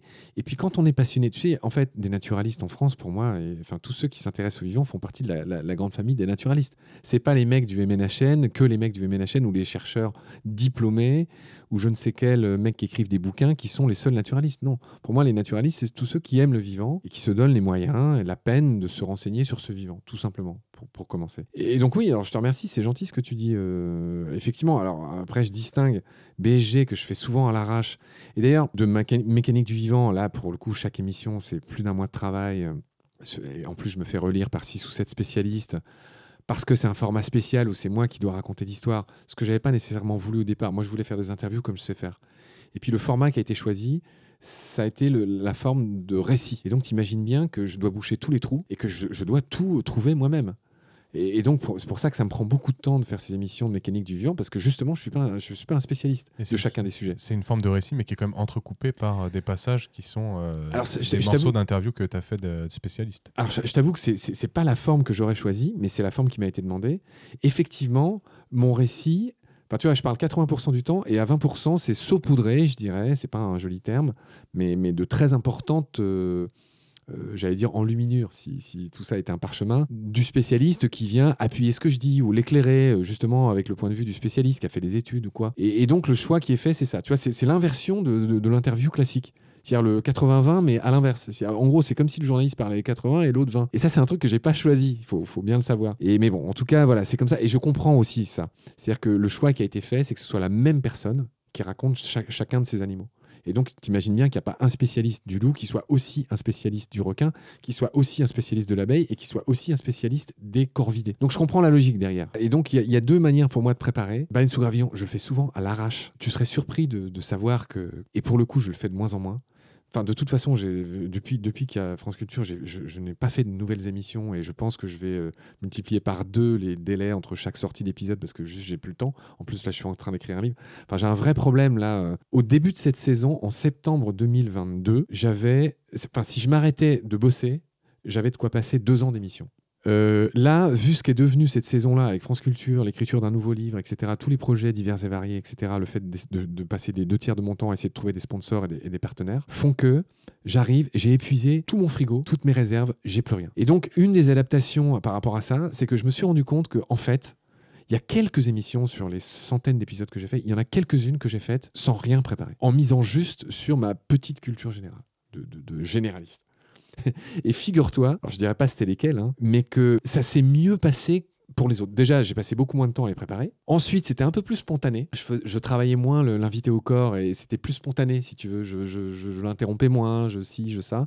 Et donc, au final, ça a été plutôt une bonne surprise, je pense, pour tout le monde. Alors, je dis pas que quand tu prépares pas, c'est nécessairement mieux que quand tu prépares. Je pense pas, au fond. Mais les rares fois où j'ai fait ça, finalement, c'est... Donc, peut-être qu'il faudrait que je trouve une forme intermédiaire où je prépare moins. On arrive tranquillement après cette longue interview passionnante. 17 heures fidèles castristes d'enregistrement. Voilà, c'est ça. Là, vous avez un podcast assez court, mais nous, ça fait 2 jours qu'on y est. Menteur. Et donc, on a vieilli. Voilà, c'est dur. Moi, j'avais pas de barbe au début, ni toi. On en était rasé juste au début de l'interview. Est-ce que tu pourrais me faire une recommandation culturelle? Alors, ça peut être un bouquin, ça peut être un film, un documentaire, une pièce de théâtre, mais... En tout cas en rapport avec le sujet de notre interview. Ouais. Alors moi, je suis quelqu'un de très impulsif dans ma curiosité et dans le reste des domaines. Je n'ai découvert Robert Hénard que très récemment. Récemment, j'ai invité Julien Perrault, le fondateur de la Salamandre, pour les 40 ans de la Salamandre, dont Baleine sous Gravillon est partenaire. Encore un bouquin qu'on a, là, Le comportement des oiseaux, la salamandre. Julien, si tu nous écoutes. Donc on a fait une énorme émission pour les 40 ans de la Salamandre, vu que c'est notre partenaire et puis qu'on les aime. Et dans cette émission, Julien Perrault, qui a été surnommé dans sa jeunesse le Mozart naturaliste, parce qu'il avait 11 ans ou 13 ans, je sais pas, et il passait déjà à la télé suisse pour raconter les bestioles, comme il dit. Et Julien Perrault m'a dit que dans sa jeunesse, il était proche d'un certain Robert Hénard. H-A-I-N-A-R-D. Robert Hénard. Et Robert Hénard, c'est un nom que j'ai tout le temps entendu là, en faisant mes podcasts, en parlant avec plein de gens. Je m'étais jamais donné la peine de regarder ce qu'avait dit, ce qu'avait écrit, surtout ce qu'avait fait ce monsieur. Et pour le coup, c'est vraiment un des papas naturalistes européens. On va dire, il y a Darwin, enfin tu vois, il y a quelques grands noms comme ça que tout le monde connaît ou doit connaître. Et moi, j'étais complètement passé à côté de Robert Hénard, qui est un immense monsieur naturaliste. J'ai acheté tous les bouquins que j'ai pu, qui valent très cher parce qu'ils sont plus édités. Donc maintenant, le moindre bouquin, c'est 100 ou 200 ou 300 balles. Tu sais, il a fait des beaux livres. Et voilà, et c'est un monsieur suisse et qui est une sorte de, je sais pas comment dire, qui est une sorte de, tu sais, j'allais dire ces traces, c'est perdu. Ces traces d'hommes, c'est perdu. Ouais, ça serait mal dit, mais... Ce serait les elfes qui ont disparu. C'est un peu ça. C'est un peu ça. Il n'y a plus beaucoup aujourd'hui. Il y en a quelques-uns. Hein. Je parlais de Gilles Boeuf tout à l'heure. Il y avait Paul Géroudet aussi. Paul Géroudet, je pense à Marc Giraud qui est pas mal dans son genre aussi. Plein, hein. Il y en a encore, heureusement, enfin plein justement, pas plein, mais il y en a encore quelques-uns qui sont d'excellents naturalistes, mais qui n'ont pas oublié d'être aussi des poètes, qui sont restés des enfants dans leur capacité à s'émouvoir, et qui ont, tu vois, cette espèce de panachage de qualité qui en font des polymathes, enfin, en tout cas, presque des Léonard de Vinci du naturalisme. Et donc voilà, donc Robert Hénard, je pourrais pas bien t'en parler parce que je viens seulement de commencer à m'y intéresser, mais c'est une sorte de Nicolas Bouvier, je sais pas comment dire, une sorte de poète naturaliste, qui a été une source d'inspiration pour beaucoup de naturalistes des dernières générations. Voilà. Robert Hénard. Et à part Robert Hénard, est-ce que tu pourrais nous faire une recommandation d'invité que tu aimerais bien entendre à notre micro? Moi, j'aimerais bien un grand écart. Je me souhaite à moi-même un grand écart, et je vous le souhaite aussi. C'est-à-dire quelqu'un qui soit pas forcément naturaliste. Et donc, dans le genre, tu vois, je verrais bien, je dis n'importe quoi, mais je verrais bien un acteur. Je finirais peut-être là-dessus. Je vais peut-être pas dire de nom, exprès, mais tu vois, je finirais peut-être sur l'envie de te dire un des trucs qui m'a le plus surpris, c'est que récemment alors de temps en temps, même assez souvent, il y a des gens qui m'appellent pour me dire souvent le bien qu'ils pensent de Baleine sous Gravillon, parfois le mal. Dans ce cas-là, ils m'appellent pas, c'est juste le mail d'insulte. Mais voilà, et des gens qui se proposent aussi comme bénévoles, etc. Et récemment, il y a une triathlète qui m'a appelé, Valentine. J'ai oublié ton nom de famille, Valentine, faut que tu me pardonnes. Valentine qui est triathlète dans le coin des Alpes, et son compagnon est genre vététiste, genre olympique ou je sais pas quoi, enfin en tout cas à très très haut niveau, les deux, tu vois. Et elle a pris conscience que, y compris dans le sport, il y avait une ignorance totale des milieux de vie. Et tu vois, elle fait un sport en pleine nature. T'imagines bien le triathlon, ils font du vélo, ils nagent et ils courent. T'imagines bien qu'ils traversent les écosystèmes. Et pour moi, ça a été un boulevard. Et donc, tu vois, elle m'a donné l'idée, alors je sais pas si ça sera elle ou quelqu'un d'autre, mais d'interviewer un sportif parce qu'en fait, tout le monde a son mot à dire sur le vivant. Et donc, je vous souhaite de trouver des gens auxquels on n'avait pas pensé encore dans nos combats pour parler de ça. Tu vois, j'ai trouvé ça merveilleux qu'une petite nana de votre âge se préoccupe, alors que son seul but dans la vie, c'est d'aller plus haut, plus loin, plus fort, de se dire que bien sûr, les sportifs, eux aussi, sont concernés par le réchauffement, la biodiversité, etc. Qu'est-ce qu'on peut faire ? Elle m'a appelé, voilà. Et là, le truc suit son cours et ça a ouvert plein d'autres portes. Et tu vois, comme quoi, on a toujours raison d'explorer des marges qui, a priori, paraissent pas du tout les nôtres. Est-ce que tu peux nous dire où est-ce que nos auditeurs peuvent aller ou alors, comme toi tu disais tout à l'heure, est-ce que tu peux nous dire où toi, petit auditeur, tu peux suivre la Baleine sous gravillon et les aventures de Mécanique du Vivant et de Marc ? Oui, alors c'est simple. On est, comme tous les podcasteurs, sur toutes les applis d'écoute que sont Apple Podcast, Spotify, Deezer. Il y en a qui nous écoutent en dur sur l'hébergeur. On a le même, c'est Ocha. Enfin bref, sur toutes les applis d'écoute, grâce à vous, là, on va être sur YouTube. Parce que vous avez la particularité d'être aussi sur YouTube et je vous en félicite et j'en suis très jaloux. Et donc voilà. Alors pour ce qui est de Mécanique du Vivant, je recommande plutôt l'écoute sur l'appli Radio France. Alors Mécanique du Vivant est aussi sur toutes les bonnes applis d'écoute, nanani, nanana, puis il n'y a pas encore suivi. Mais dès que le truc aura quelques années, si ça finit par atteindre cet âge canonique, moi je dis pas ça parce que je suis obligé, mais j'écoute beaucoup les émissions de Radio France dans l'appli Radio France, tout simplement parce qu'il y a accès à toutes les archives. Alors que dans les autres applis, c'est juste les derniers trucs sortis, en fait, pour faire simple. Donc je recommande plutôt d'écouter Mécanique du Vivant dans l'appli Radio France, qui est une belle appli, enfin pratique, en fait, dans lequel il y a tout pour ceux qui ont une envie de complétude, on va dire. Est-ce qu'on peut vous suivre sur les réseaux ? Oui, alors on n'est pas très bon là-dessus. Je trouve qu'on a peu d'abonnés dans tous ces réseaux. Mais bref, oui. Alors on est sur Facebook. On a une bonne communauté LinkedIn. Moi, c'est vraiment mon réseau social préféré. On est inexistant sur Twitter. On existe, mais autant te dire que nul. Science, voilà, l'absolu. Sur Insta, où on fait plein de belles vidéos. Il y a un ancien stagiaire qui est notre vidéaste star, qui s'appelle Elouane, qui nous fait des vidéos de dingue. Vraiment que je recommande à tout le monde et qui n'ont pas encore le succès qu'elle mérite, je trouve. Et on est même sur TikTok, figure-toi. Grâce à cet Elouane qui je sais pas quel âge il a, mais il doit avoir 22 ou 23 ans, tu vois. Là, je suis en train d'écrire plusieurs bouquins, dont le premier qui sortira, si tout va bien, va s'intituler « Les origines des noms du vivant ». Et qui reprend un peu ce qu'on fait dans Nomen, c'est-à-dire un des 4 bébés, la BSG. On raconte d'où vient le nom, pourquoi le renard s'appelle renard, par exemple, tu vois. Ou comment la pieuvre est rentrée dans la langue française en un roman de Victor Hugo. Bref, il y a pas mal de choses à apprendre, tout simplement, plus qu'à rectifier. Et ça va être l'objet d'un bouquin sur les origines des noms du vivant, qui sont juste une porte d'entrée, qui permet de raconter le vivant d'une manière, je pense, complètement originale. Et dont les gens, tu vois, typiquement Baleine sous gravillon. C'est-à-dire que sous à peu près tout ce qui nous entoure, il y a un monde de merveilles, pourvu que tu en sois curieux, tout simplement. Ouais, il y a tout un tas de recommandations à faire, et je vais conclure et je vais te dire merci Marc Mortelmans et à très bientôt pour de nouvelles aventures. Merci Alexandre Asmodée, merci beaucoup de m'avoir invité. On remercie Charlotte qui était derrière la cam et on remercie évidemment Sirius, votre berger des Pyrénées, qui nous a accompagnés chaleureusement pendant cette interview. Participé.